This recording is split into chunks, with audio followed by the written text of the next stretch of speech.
welcome. We are here because I am going to be sharing my journey with wholesale real estate, mistakes, successes, things that I've learned, and hopefully it could help you if you are looking into the wholesale real estate. So let's dive into it.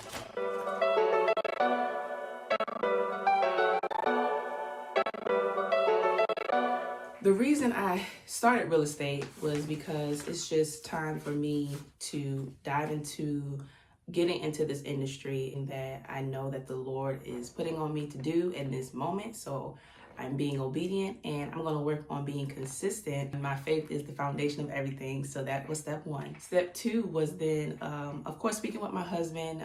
We had a discussion and we were just on the same page. So it's like, okay, it's a go. Step three, I would say was basically really doing my research. Definitely checked myself and enrolled myself in YouTube University. And honestly, it was nothing but the Spirit of the Lord literally like guiding me to who to listen to. So I came across a really good instructor on YouTube, learning a lot of information about the industry.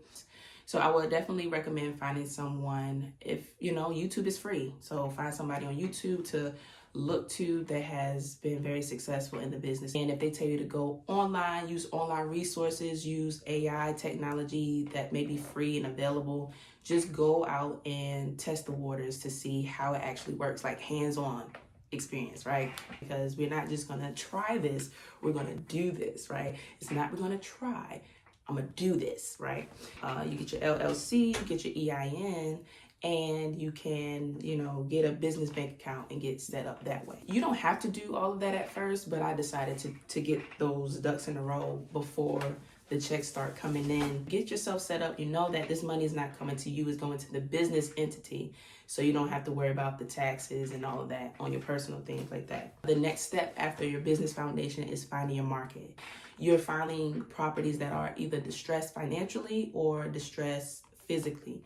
So either they're financially distressed by tax delinquent, they just can't take care of the mortgage, life happens and things change, and they just want to get rid of the house. Or it's physically distressed where it just, it's really in a bad condition, maybe a roof repair, things like that, windows and stuff like that. So you're looking for financially distressed or physically distressed homes. Start in your local area, do your due diligence, look up, where's the best places to start wholesaling. Online resources that you can use to find, what are the best states. Google, we got ChatGPT, really search and see what's the best states, different zip codes and things like that. Now, the driving for dollars, that's the phase that I'm in right now. I have a weekly schedule in place, so you want to have something in place that you're doing on a weekly basis. Put yourself in a routine,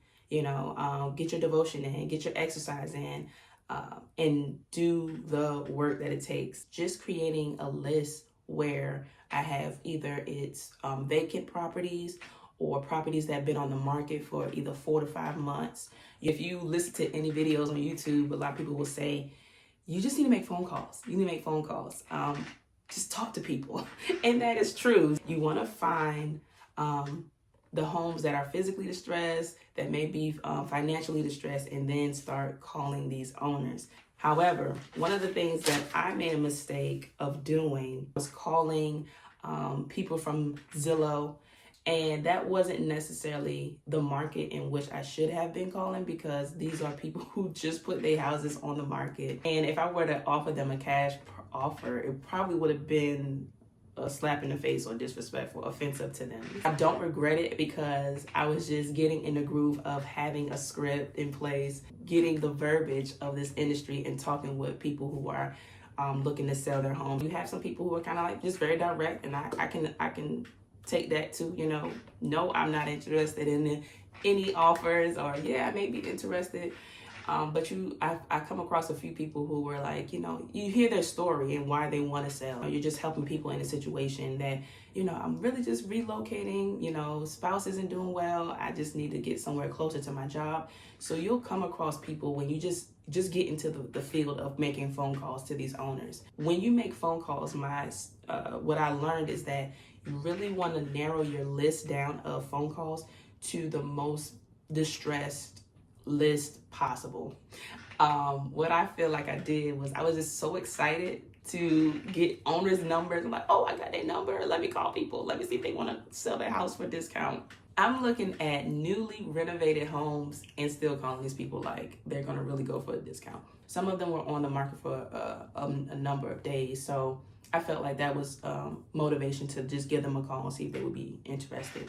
So I got my feet wet a little bit with the phone calls, but I did learn that you want to narrow down your phone call list to the most distressed list as possible. There's plenty of scripts online to guide you to know what to say to these motivated sellers. You will also learn on YouTube University how to make an offer. So you really want to make sure that you grab that formula on making an offer to the seller and knowing how to make a offer to the buyer as well, what you're going to sell it to the buyer for. I'm telling you guys, it's nothing that you're not going to be able to receive from online resources. There are a lot of people who are giving a lot of scripts out for free. They're giving out a lot of the information. Get your script. We want to narrow down your list of the most financially distressed or physically distressed.